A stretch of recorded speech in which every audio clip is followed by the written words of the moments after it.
O sea que ya estamos en la cuenta regresiva, oficialmente. Ya empezó la cuenta regresiva y falta menos todavía para las primarias abiertas, simultáneas y obligatorias, que están previstas para el 13 de agosto. Ahora, la suspensión de esas primarias es propiciada por la mayoría de los gobernadores y defendida por el presidente Alberto Fernández y por su base territorial, una base territorial muy sui generis, porque la conducen funcionarios rentados de alta jerarquía, ¿no? Que lo ilusiona con un segundo mandato. Y si fuera necesario un desempate entre las dos primeras fórmulas, se produciría el 24 de noviembre. Bueno, es un proceso que debería ser de rutina democrática, pero está transcurriendo en un ambiente de miedo, que no es que nunca haya habido, en algunos otros momentos de la institucionalidad postdictatorial hubo también, pero me parece que esta tiene características distintas, entre otras cosas porque tiene un contexto global. Digamos, estamos en medio de una situación económica muy penosa, agravada por la peor crisis internacional en décadas, que se descarga sobre los sectores más vulnerados de la sociedad. Además, también, digamos, el 1 de septiembre hubo un intento de asesinato a la vicepresidenta, digamos, del cual siguen saliendo a luz ramificaciones políticas y económicas, y un intento cada día más desesperado de sectores de poder por negar esas vinculaciones y por atribuirlo. Buscame, Charlie, prepárame el audio, no todavía, pero te lo voy a pedir después, el de Macri, el video de Macri. Además, bueno, ha habido amenazas de renovados ataques a la producción y el trabajo y a derechos laborales y previsionales por parte del expresidente Mauricio Macri, que mañana, lunes, va a presentar su libro ¿Para qué? Y además hay una decena de proyectos de ley de su coalición que tienden justamente a recortar. Los mencionabas en lo tu mencioné artículo la de semana pasada, pero digamos, se ha agudizado, hay nuevos proyectos. No tuve tiempo de listarlos todos, pero son todos en la misma línea, es privar de derechos. Y además tenés el precedente de Estados Unidos del año pasado, cuando el presidente Donald Trump no reconoció su derrota en las elecciones e instó a sus partidarios a tomar el Congreso, por lo cual ha sido citado por la Comisión Investigadora del Congreso y va a tener que ir a declarar. Puede elegir declarar por presencia o por Zoom. Ha protestado por la citación, pero todavía no ha dicho si va a ir o no va a ir.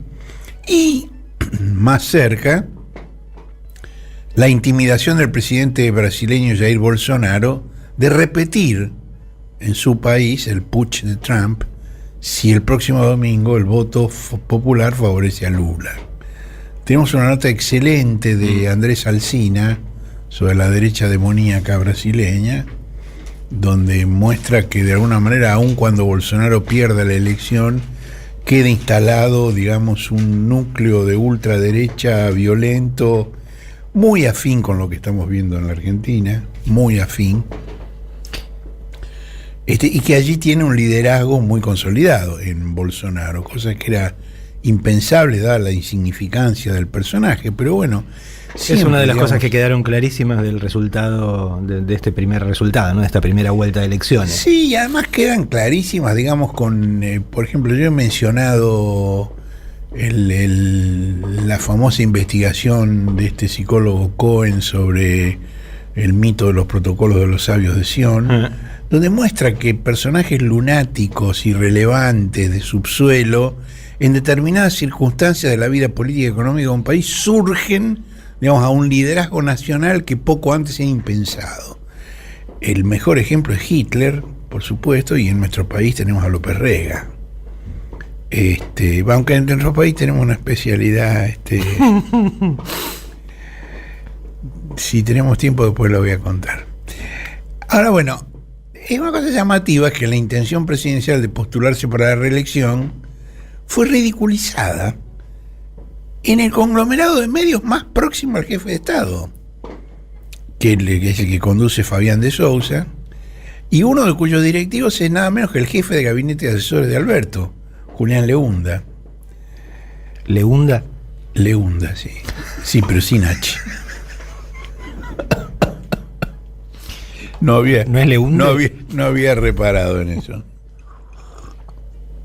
Es la especialidad de Marcelo, ya sabemos. Sí, pero no creo que haya sido la intención de Julián. De quien tengo una buena opinión. Bueno, el jaraneo comenzó con un tuit del subdirector de ámbito financiero, Gabriel Morini, que puso una cosa graciosa pero muy densa. Dijo: para mí es una estrategia para polarizar con el Alfa de cara a 2023. Bueno, esto obviamente se refiere a la polémica que la portavoz presidencial Gabriela Cerruti entabló en nombre de Alberto con el participante de un programa de fijoneo por televisión, y que el gobierno, algunos sectores del gobierno, temen que escale en los próximos días. Y después siguió en la señal de noticias por cable de la misma empresa, C5N, donde hubo un... Bueno, escuchemos lo que pasó ahí en C5N sobre el tema. Hay un problema de índole legal, porque si el participante toma contacto con este reclamo del Poder Ejecutivo, puede enfrentarse a una expulsión, porque sería recibir información del exterior. No puedo creer este análisis serio de Morini. Se superponen diversas dos instancias. Leyes. Se superponen Dos diversas corpus instancias. legales entran en conflicto. Básicamente el gobierno está pidiendo que salga el participante. O sea, se está metiendo en la interna de Gran Hermano. Vos lo que decís es que el gobierno está jugando. Sí. Está jugando de afuera. Exacto. Decidió. La paso de Gran Hermano. ¿Sabés qué? Igual a mí hay algo que me pone para el traste. Me da calor esto. Este es el canal más próximo al gobierno. Claro, a mí no logro que me dé risa porque me pone muy nerviosa que esto esté pasando. Y bueno, y Alberto eligió el mismo medio para defender la respuesta de Gabriela Cerruti. Y fue notable porque hablaba Alberto, el periodista estaba desconcertado, muy buen periodista, Fernando Borroni, muy serio, y detrás de Alberto estaba Scioli con una cara... La cara no la vas a ver, pero vas a escuchar lo que dijo Alberto. Pero, a ver, la vocera dijo lo que exactamente yo creo. Con lo cual, terminen con esa discusión. La vocera expresó lo que el presidente piensa. El presidente es una persona honrada, nunca ha participado de ningún hecho de corrupción, nunca se ha cuestionado su decencia, y la verdad que yo lo único que tengo para dejarle a mis hijos es mi decencia. Bueno, siguió un poco más, pero digo, básicamente es esto. En términos maradonianos, ¿no? En tercera persona. En tercera persona, sí. Sí, pero ha habido épocas en la carrera de Maradona, ¿no? Cuando empezó a hablar así, no eran sus mejores momentos futbolísticos. Ajá. Uh-huh. Bueno, el clima electoral está instalado un mes antes del comienzo del campeonato de fútbol. Y se especulaba que iba a ser después de la final, que es el 18 de diciembre, pero digamos, se acortaron los plazos. Y esto se da en paralelo con una disputa muy intensa por recursos escasos entre trabajadores, grandes empresas, acreedores externos, organismos internacionales, que a veces mantienen las formas y otras avanzan a dentelladas. Y las coaliciones principales atraviesan el momento como pasajeros de Airbus en turbulencia con cielo claro. Y no siempre está claro, a mí por lo menos no me queda claro, si el mayor espanto se dedica al propio o al ajeno. Y los grandes medios de comunicación operan a sus anchas en semejante contexto. Por ejemplo, recién cuando la empresa Caputo Hermanos confirmó haber contratado trabajos de carpintería con Revolución Federal, con Jonathan Morel, recién entonces el diario Clarín se dignó informar sobre el tema. Hasta ese momento, ni una palabra.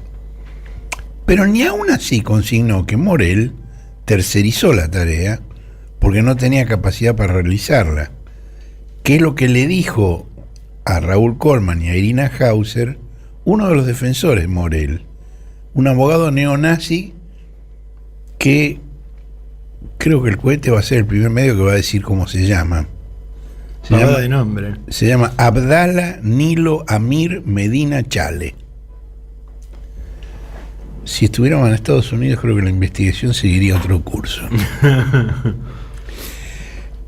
Tampoco informó ese diario que el pago se realizó por medio de un fideicomiso que nunca fue registrado en la Inspección General de Justicia, que nunca presentó un balance, y que además de las transferencias registradas, porque digamos, los abogados de Caputo dicen, bueno, pero pagamos un servicio y lo pagamos en blanco. No. Una parte la paga en blanco, otra parte no. Otra parte importante está pagada en negro. Por lo menos 5 millones de pesos han sido pagados en negro.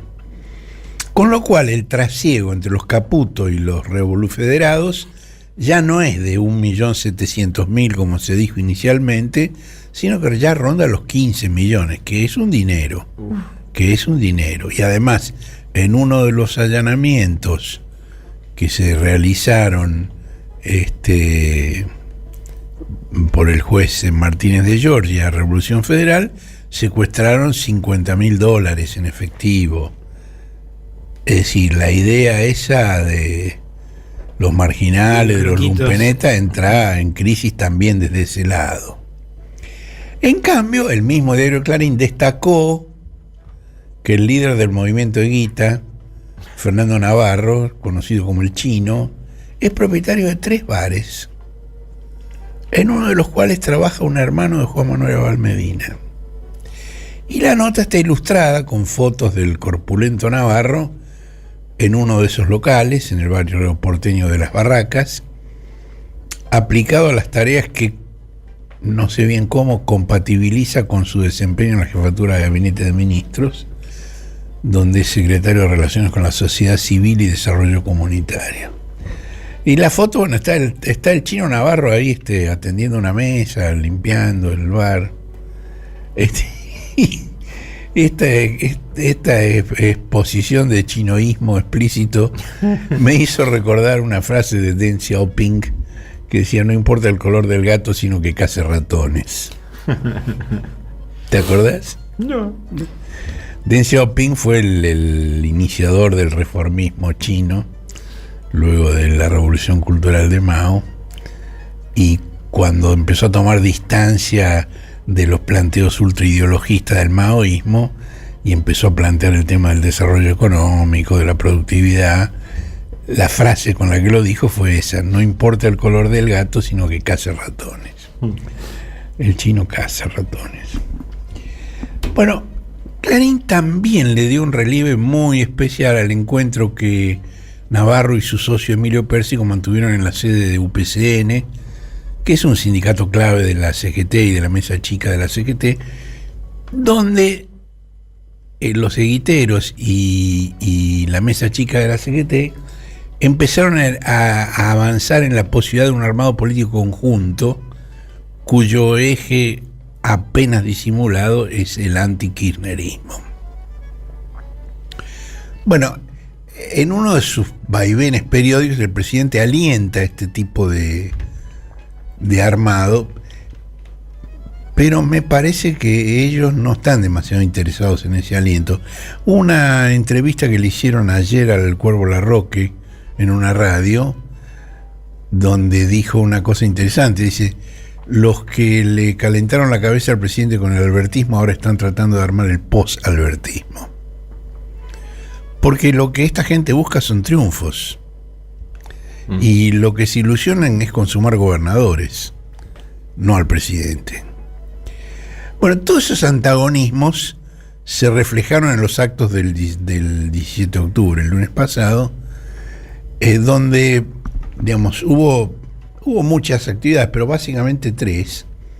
La dirigencia secretista, se reunió en un pequeño estadio cerrado y exigió un asiento en la mesa de las decisiones y muchas candidaturas a cargos electivos. Los eviteros obraron un prodigio en el Club Deportivo Laferrere. El estadio, que oficialmente tiene una capacidad para 18.000 espectadores, albergó a 100.000. ¡Miráculo! Que anunciaron la creación del Partido Político de los Comunes para disputar 2 decenas de intendencias en la provincia de Buenos Aires. Muchas en la primera y en la tercera sección electoral, pero también en el interior. Y empiezan por La Matanza, donde la esposa o la compañera o la pareja de Pérsico, Patricia Cubría, es la candidata a intendenta, con un eslogan albertista. Dice que hay que limpiar La Matanza. ¡Apa! Bueno, en cambio, el justicialismo bonaerense que preside Máximo Kirchner, que al mismo tiempo es el organizador de la Cámpora, participó en un acto en la Plaza de Mayo, acompañado por los metalúrgicos de Abel Furlán, la fracción de la Secretaría alineada con el camionero Pablo Moyano, el mecánico de automotores Mario Manrique. Pobre Manrique, lo llaman Paco, se llama Mario. Es esta podrida costumbre de repetir los apodos de las personas. Paco Manrique es un personaje siniestro, fue el asistente personal del dictador Aramburu, que participó en los fusilamientos del 56, y que se llamaba Francisco y por eso era Paco. Entonces, como este tiene apellido Manrique, lo llaman Paco, y él se llama Mario, pobre Manrique. Lo mismo pasaba con los futbolistas, con los ratones Ayala. ¿Y el Indio Solari? Y el niño no sé de dónde le viene. ¿Por el futbolista también? Claro. No sabía. Qué costumbre más podrida. Bueno, nos solidarizamos con Manrique. Nos solidarizamos con Manrique.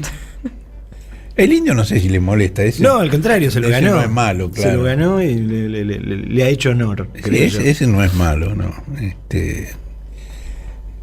Bueno, también estuvieron los representantes de la Corriente Sindical Federal, Sergio Palazzo y Héctor Amichetti, la CTA de Hugo Yasky y algunas agrupaciones menores. Bueno, ahí Kirchner, en su mensaje, improvisó una respuesta a lo de la CGT que había ocurrido unas horas antes, que él no pensaba hablar de eso. Pero cuando ellos hablaron de sentarse a la mesa de las decisiones y tener puestos en las listas de candidatos, Kirchner dijo: el desafío no es ver quién tiene lugar en las listas, con la situación en la que está nuestro pueblo, juntarse para pedir una banca, y después cuando la tienen, el día que hay que votar fondos buitre en contra, no aparecen. Ese es el problema. Volvemos a Deng Xiaoping y a los gatos de colores. Así es, así es. Ahora, él dice, ese es el problema. Sí, ese es el problema, pero no es el único. Porque, digamos, tanto la mesa chica de la CGT como la conducción evitera se enredan en una contradicción que los paraliza y que hemos señalado muchas veces y que vamos a seguir señalando muchas veces.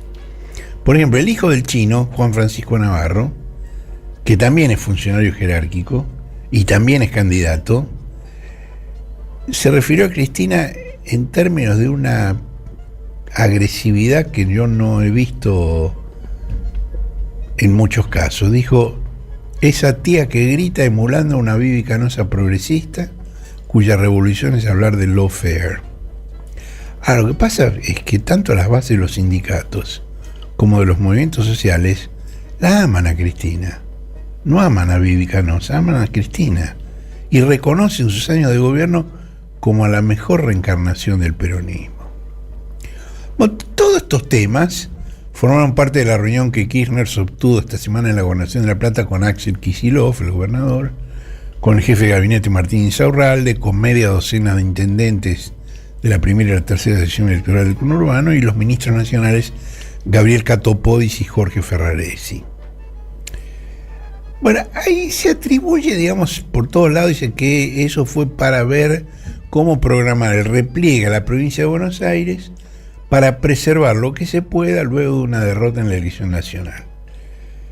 Desde el cohete no la vemos así. No, esa disociación nosotros no la vemos. Solo en las circunstancias excepcionales del fin de siglo, la primera alianza llevó a Fernando de la Rúa a la presidencia, mientras el justicialismo, con el apoyo de Domingo Cavallo y de la UCD, consagró a Carlos Rucauf en Buenos Aires. Pero fue la única vez. Por supuesto, digo, en este contexto, no, digo, sería necio descartar, decir, esto no puedo... No. Nada se puede descartar, pero nos parece más probable que los resultados sean los mismos en las dos jurisdicciones, en la Nación y en la provincia de Buenos Aires. O una derrota en ambas, como en 2015, con Macri y el Hada Buena, o una victoria en ambas, como en 2011 y 2019. Digamos, con la victoria de Cristina en La Nación y de Alberto en La Nación en el 19 y sus respectivos candidatos en la provincia de Buenos Aires, que eran Scioli en el primer caso y Axel en el segundo. Bueno, Kirchner tuvo un encuentro con Pérsico para analizar reglas de juego que impidan una escalada de agresiones como la que propició este brutal joven navarro, que solo beneficiaría a los enemigos comunes. Ahora, me parece que va a ser difícil porque la animosidad es grande. Y siguió. Ahora, digamos, uno podría profundizar en el tema de las animosidades y vamos a encontrar que hay muchas. Pero me interesa ver el otro lado. Es decir, que más allá de las diferencias ostensibles que hay, que ya estamos mencionando, en todos los actos del 17 se escuchó un cuestionamiento a las exigencias del Fondo Monetario, al rol de los formadores de precios en la desesperante inflación y al regreso del macrismo al gobierno. Que estos son puntos de coincidencia importantes. Si sobre eso se puede construir alguna forma de avenimiento entre fracciones que disputan o no, está por verse, pero existe. Digamos, hay un enemigo común y hay una amenaza grave que se cierne sobre el horizonte. Bueno, en el acto de Plaza de Mayo se preveía que iba a hablar Pablo Moyano y no habló. Los trascendidos que se recogen por distintos lados dicen que fue a pedido de su padre y por una rogatoria de indulgencia de Alberto. Pero incluso Hugo Moyano, que es quien le habría pedido a Pablo que no hable en el acto junto a Kirchner, incluso Hugo Moyano dijo que Macri viene por una nueva esclavitud y que si se impusiera, tanto él como su hijo irían presos. E incluso, mira, en la Secretaría hay un triunvirato que lo conduce. Bueno, de ese triunvirato, el dirigente Carlos Acuña es muy próximo a Luis Barrio Nuevo y es el más distante del kirchnerismo. Bueno, también él tuvo un anticipo de lo que se viene cuando dos camaristas penales lo citaron a indagatoria por una protesta sindical sobre una estación de servicio en ocasión de una huelga. Bueno, esos camaristas son Ignacio Rodríguez Varela, hijo del ministro de Justicia del dictador Videla, y Julio Marcelo Luchini. Bueno, en el año 20, Rodríguez Varela y Luchini le fijaron al Congreso de la Nación un plazo de 2 semanas para sancionar una ley que reemplazara los decretos presidenciales que restringieron la circulación por la pandemia, lo cual es un avance sobre atribuciones constitucionales de los poderes de elección popular. Si está reglamentado, el Poder Ejecutivo y el Congreso tienen las facultades para hacer lo que hicieron. Es decir, la justicia puede decir esto es inconstitucional, si lo fuera, pero no puede decir al Congreso tenés 2 semanas para reemplazar esto por una ley. No es así como se forman las leyes en nuestro sistema. Bueno, quien denunció el bloqueo de la estación de servicio como medio de presión cuando se estaba negociando la paritaria fue Florencia Arieto, que era asesora de seguridad de Patricia Bullrich durante el gobierno anterior y que hoy integra el equipo campaña bonaerense de Diego Santilli. Diego Santilli, que es uno de los que ha hecho actos anunciando modificación de las leyes laborales para favorecer despidos y otros desastres en los derechos de los trabajadores.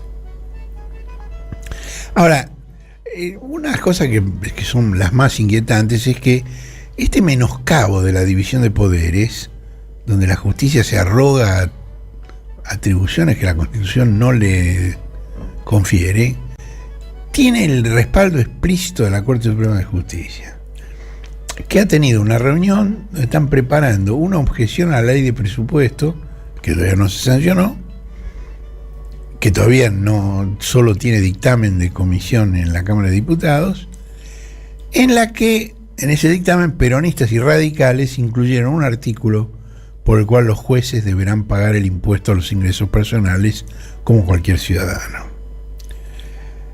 La situación es aberrante. Un trabajador que cobra 330.000 pesos mensuales le descuentan el impuesto a los ingresos personales. Ahí sí el salario es ganancia. Ahora, los jueces de la Corte Suprema de Justicia tienen un básico de 1.113.000 pesos mensuales, y con los adicionales por antigüedad, por título, por pindonga, pasa a los 2 millones. Y ellos no. 2 millones por mes sin descuentos. Una guita de descuento. Tenemos una nota muy buena de Aleardo Laría Ragneri sobre el tema de cómo funciona eso en España y el argumento de la igualdad ante la ley. Es decir, que tienen título, los jueces son más iguales que nosotros. Bueno, el otro gran tema de esta semana es las investigaciones sobre el magnicidio y todas las ramificaciones.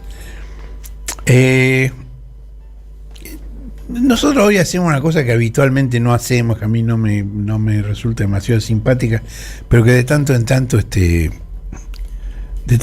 me da bronca y lo hago, que es recordar que los audios de Morel y de otros camaradas en una transmisión de Twitter Space que fundamentan la resolución del juez federal Marcelo Martínez de Giorgi de detenerlos, fueron una primicia del cohete el 11 de septiembre, Día del Maestro. Bueno, y también estaban las fotos de los rebofedales en el departamento de la vecina. También estaban ahí los posteos y audios de Sabrina Basile, que dice que la COVID-19 no es una enfermedad mortal y pide salir a la calle contra los neomontoneros y que pase lo que pase. Bueno, Martínez de Giorgi ordenó la detención de Morel, de Guerra, de Sosa y de Basile. Nosotros lo publicamos el 11 de septiembre y los audios al día siguiente, el Chivo Rossi, secretario de Inteligencia, los presentó a la justicia al día siguiente de su publicación. El Chivo, aplausos al Chivo, fue más diligente que el abogado Yamil Castrobianchi, quien demoró un año en tomar la investigación del cohete sobre la compra del piso en Recoleta de la Dabuena para presentarlo a la justicia. Y tenemos los links a las notas donde investigamos. No hay una cosa nueva en lo que se haya presentado que lo que nosotros investigamos hace un año y que algunos colegas han reproducido sin mencionar la fuente y que Vidal intentó desmentir ante otros periodistas que no le hicieron ni una pregunta elemental. Ahora, las órdenes de detención de Martínez de Giorgi, emitidas a solicitud del fiscal Gerardo Polichita, desmadejan una trama de complicidades muy interesante que excede muy largamente la idea de un acto individual de un grupo de loquitos que no está orquestado políticamente, que esa idea la trató de instalar el 18 de septiembre Macri en la señal de noticias por cable de la Nación, cuya línea orienta con estas palabras. Primero, shock. ¿Sí? Cuando me escuché, no podía creer. Casi instantáneamente, con el repudio fue el alivio, ¿no? Que por suerte no había pasado de un intento. Y después, bueno, por supuesto, cuando llegó el grotesco de la sobreactuación, ahí ya un rechazo. El presidente anunció cadena nacional y feriado, de vuelta avasallando a los ciudadanos, una vez más, diciendo a nosotros no nos importa alterar la vida de la gente, que le cuesta ya llegar a fin de mes, le sacamos un día de trabajo, de vuelta a los chicos en la casa, todo el país afectado. Y la verdad que dije otra vez lo mismo, ¿no? Y de encima, para cargarlo de discursos de más resentimiento, más odio, echándole la culpa de algo que queda claro que es algo individual de un grupito de loquitos, ¿sí? Y que no está orquestado políticamente. Qué notable, ¿no? Bueno, la misma empresa, el diario La Nación, publicó el 27 de septiembre un editorial con un título muy explícito que entre signos de interrogación decía atentado, y el texto decía que un grupo delictivo escasamente profesional al servicio de sectores interesados en generar un particular clima o determinadas consecuencias políticas favorables a una líder política a quien la justicia ha puesto contra las cuerdas. O lo que mentó Clarín el 29 de septiembre, que redujo el tema al profundo enojo de sectores juveniles. Bueno, todo esto yo estoy convencido que debería investigarse en conjunto, pero digamos, los jueces no lo han entendido así y estos hechos están fragmentados en 4 expedientes judiciales distintos. A pesar de lo cual, cada día emergen más conexiones políticas y económicas con familiares de amigos y exfuncionarios del gobierno de Macri, como los Caputo, con dirigentes políticos del mismo sector, desde Ricardo López Murphy hasta Patricia Bullrich, Javier Milei, José Luis Espert y Gerardo Milman. Cuando lo indagaron, Morel dijo que no tenía la culpa de que un loco haya querido matar a la vicepresidenta. Pero los cargos por los cuales está detenido no son eso, sino haber organizado una agrupación delictiva diseñada para imponer sus ideas y combatir las ajenas por la fuerza y el temor, desde la cual alentaron e incitaron a la persecución y al odio contra determinadas personas a causa de sus ideas políticas y atentaron así contra el orden público. Y los acusó de planificar, coordinar y difundir distintos tipos de mensajes de odio, escraches, actos intimidatorios y manifestaciones, llegando a utilizar incluso antorchas arrojadas con bombas de estruendo contra la Casa de Gobierno, lo cual, en el actual contexto de crisis económica y financiera, lo constituyó uno de los actores que sembraron en la sociedad la escalada de violencia y odio, cuyo acto más trascendente resultó ser el intento de homicidio de la vicepresidenta el pasado 1 de septiembre. Hoy hay una muy buena nota de Luciana Bertoia que hace la cronología de todas estas cosas. Una nota para archivar, para guardar, porque tiene la cronología. Nosotros trabajamos también en esa línea y creemos que hay nexos subterráneos entre distintos grupos, que es uno de los caminos que la justicia tiene que recorrer. Por ejemplo, algunos puntos. El 5 de septiembre, minutos antes de ser arrestada, Brenda Uliarte hizo una transmisión en vivo en Instagram. Uno de quienes dialogaron con ella fue Sebastián Sviatky, que entre sus seguidores tiene a Jimena de Tesanos Pintos, la vecina, y a Álvaro Zicarelli, que es asesor de Javier Milei en política exterior, fue candidato al Parlasur por la coalición Civil Libertadora, participó en actos con Elisa Carré y Martín Lustó, y es autor de un libro que se llama Cómo derrotar al neoprogresismo, porque hoy la revolución es ser de derecha.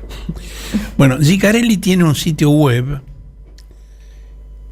que lo realizó Alfonso Recasens, el sitio web. Recasens es un líder libertario cordobés asociado con el Presto, que es otro de los que incitó a matar a Cristina y amenazó a Fabiola, y que mantuvo una relación política y sexual con Brenda Uliarte.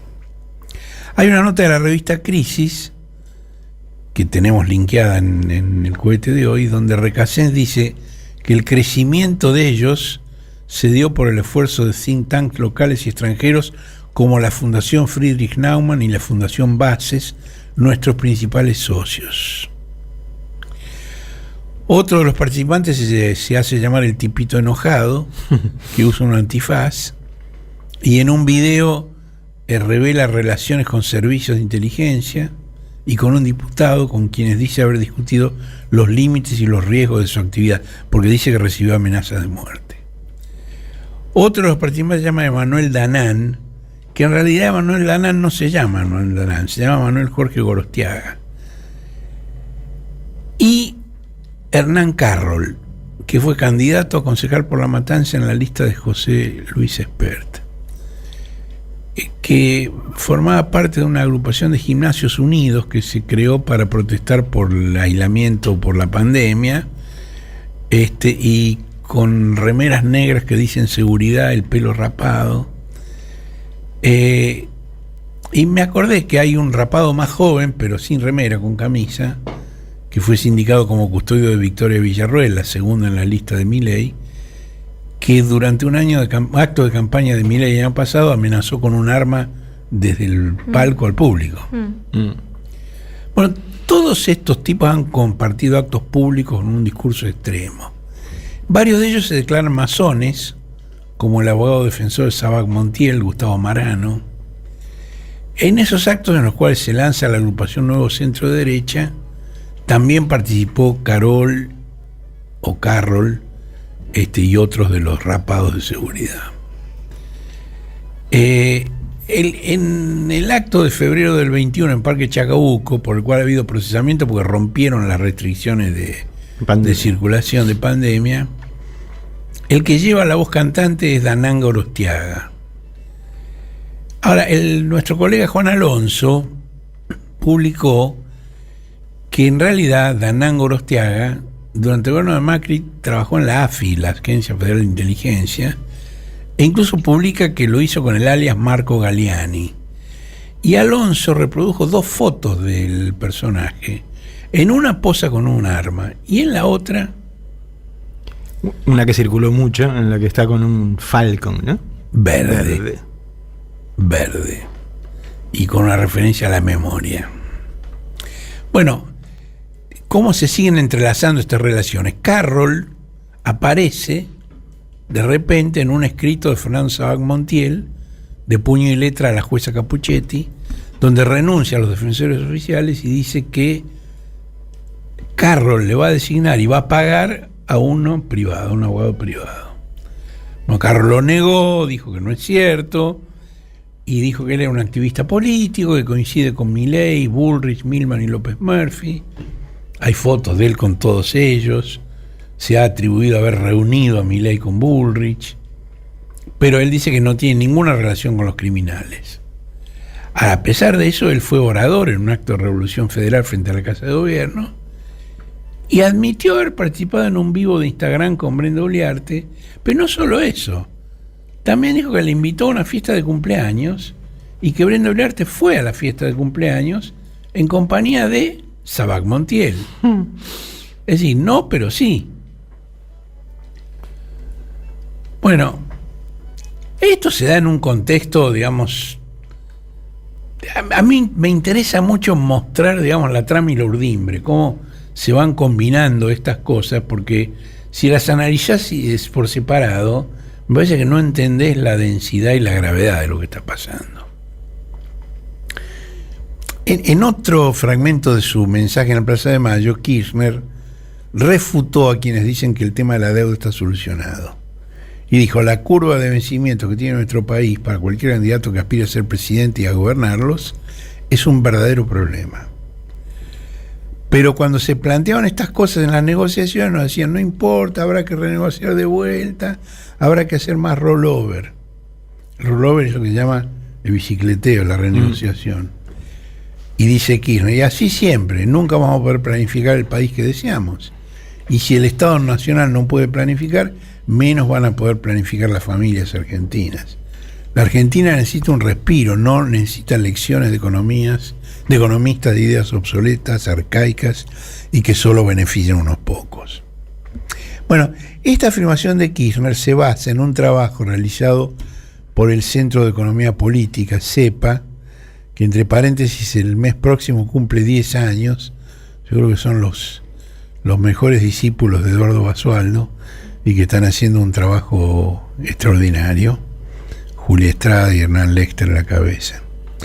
El trabajo que ellos hicieron cuando se estaba discutiendo el acuerdo de facilidades extendidas con el fondo y el efecto que tendría sobre la deuda pública total. Ahí ellos analizaron 3 escenarios distintos, que se consiguiera un acuerdo a 10 años como planteó el fondo y como finalmente se celebró, que fuera a 15 o a 20 como exigía Máximo y Cristina.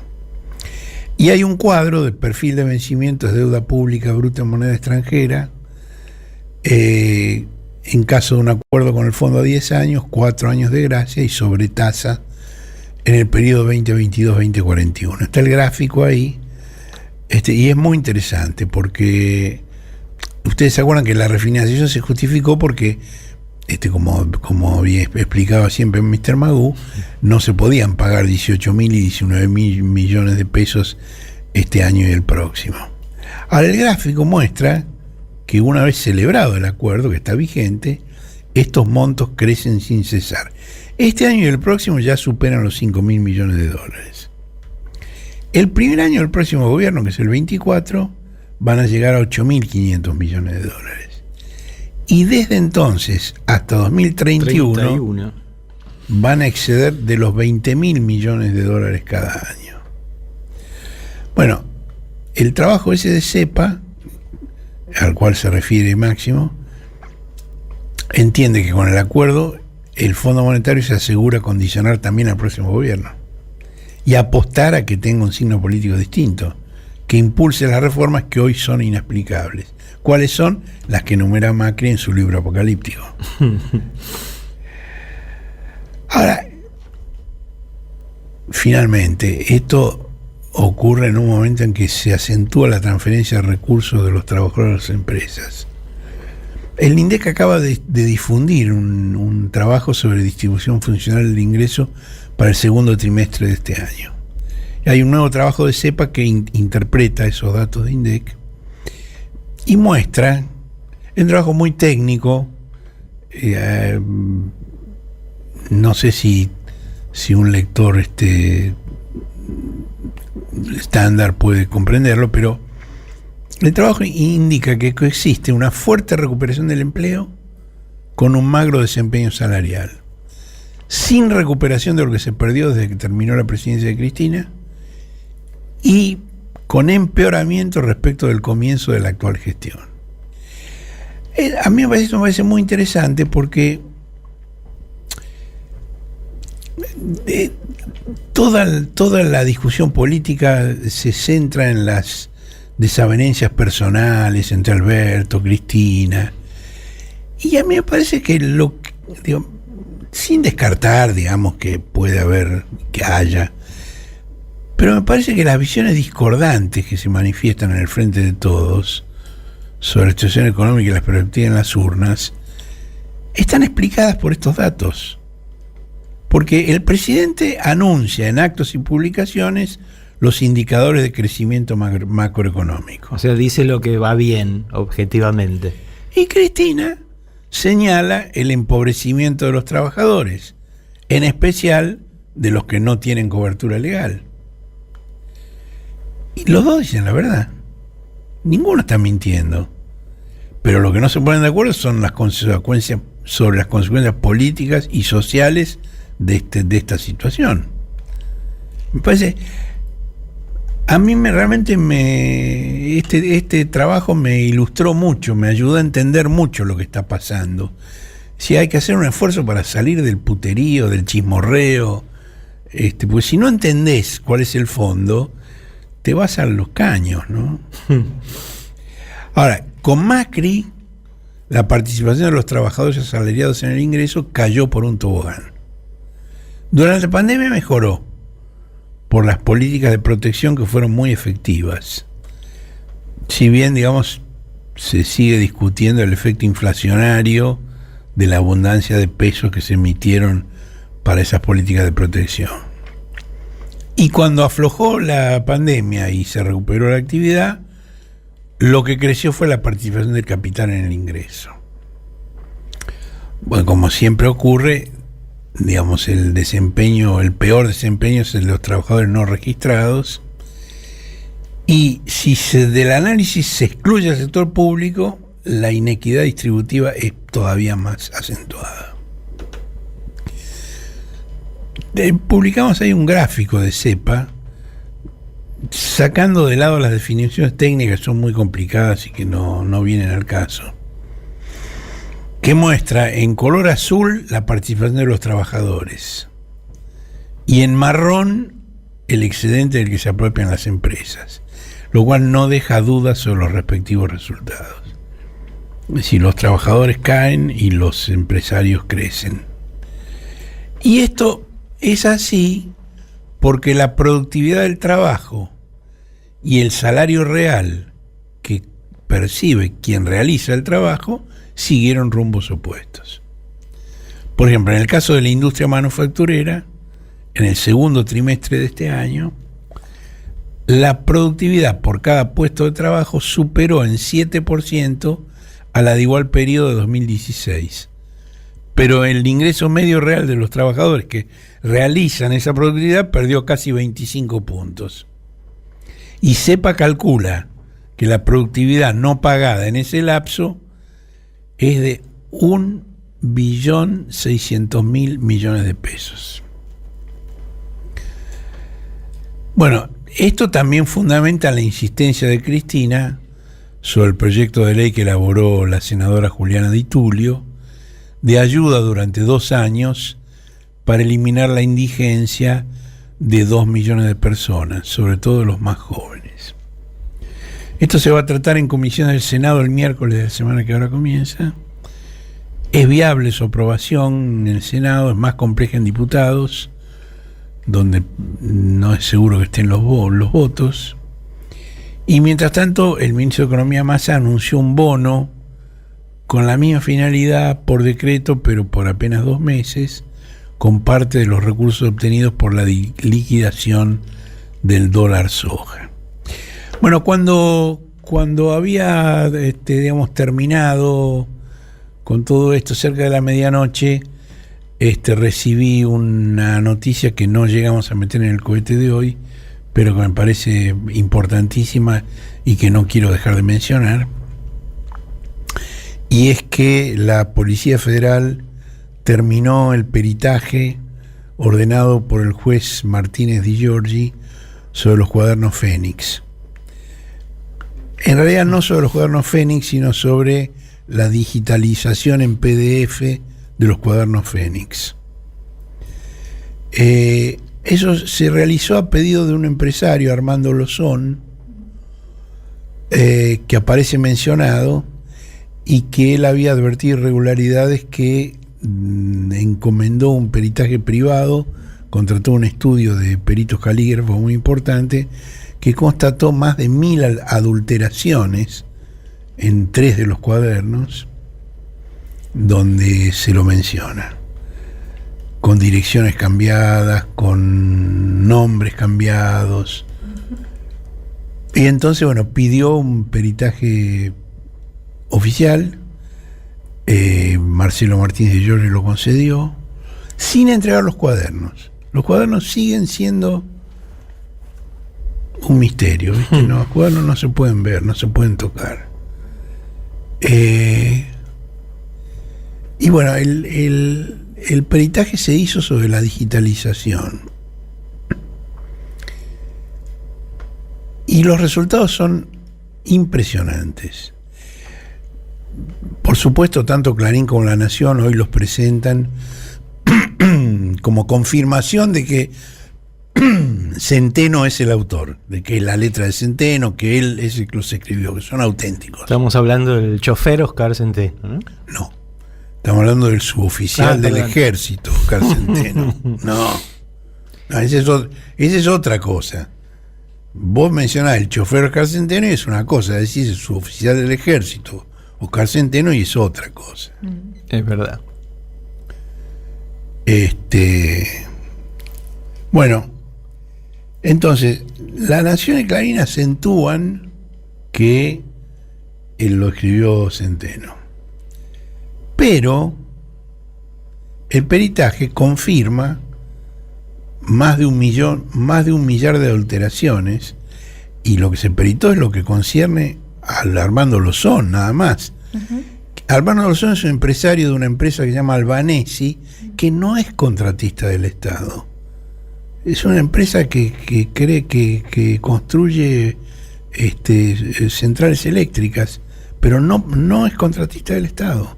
Sí, no. Él hizo esto como para limpiar su propio nombre, con todo el derecho, y descubrió una serie de cosas fundamentales. Claro. Ahora, mientras Clarín y La Nación están diciendo que esto confirma la autenticidad, Irina Hauser y Raúl Colman, que hacen un trabajo muy estimable en todos estos temas, muestran que este peritaje señala en forma irrefutable la adulteración que se ha hecho de los cuadernos Fénix. No solo las correcciones, el liquid paper y todo eso, sino también la velocidad de la escritura, que diferencia según los peritos, cuando la escritura natural de la toma de un dictado, ¿no? Digo, uno escribe a velocidades distintas, ¿no? Y una de las observaciones muy interesantes de Irina y de Tuni Coleman es que el cambio de velocidad de escritura que sugiere que los últimos cuadernos fueron dictados y que se escribió mucho más lentamente para imitar la letra por una mano que según los peritos no es la del suboficial Centeno, está en los últimos cuadernos, que son aquellos donde se habla de dinero y de coimas. En los primeros, donde no hay aparentemente ese tipo de alteraciones y donde la escritura es rápida, simplemente aparece a dónde fue Centeno, a quién llevó, pero no habla de bolsos, de valijas, de guita. Es en los últimos donde cambia la velocidad y donde aparecen por lo menos 4 manos escriturales distintas y tintas de distintos colores, donde están las adulteraciones. Bueno, esto, digamos, si estuviéramos en una situación de alguna seriedad, esto lleva a la nulidad de todas esas actuaciones y termina de demostrar que el tema de los cuadernos Fénix es una gigantesca operación de inteligencia, de la cual participa el fiscal Stornelli, el juez Bonadío, periodistas y el Diario La Nación. Y el Diario La Nación, que es el que operó todo esto a través de su periodista Diego Cabot. Sí, y teniendo en cuenta que estos peritajes se realizan sobre una digitalización, sí, ni que hablar si se peritara el cuaderno, ¿no? Ya han pasado ya cuántos años, 4 años. Todavía no se puede ver el cuaderno para hacer un peritaje en serio. ¿De qué estamos hablando? Por favor. El cohete a la luna radio. Un desplazamiento estelar con Horacio Berbitsky, Manuela Iriani y Marcelo Figueras. Domingos de 9 a 11 por la 530.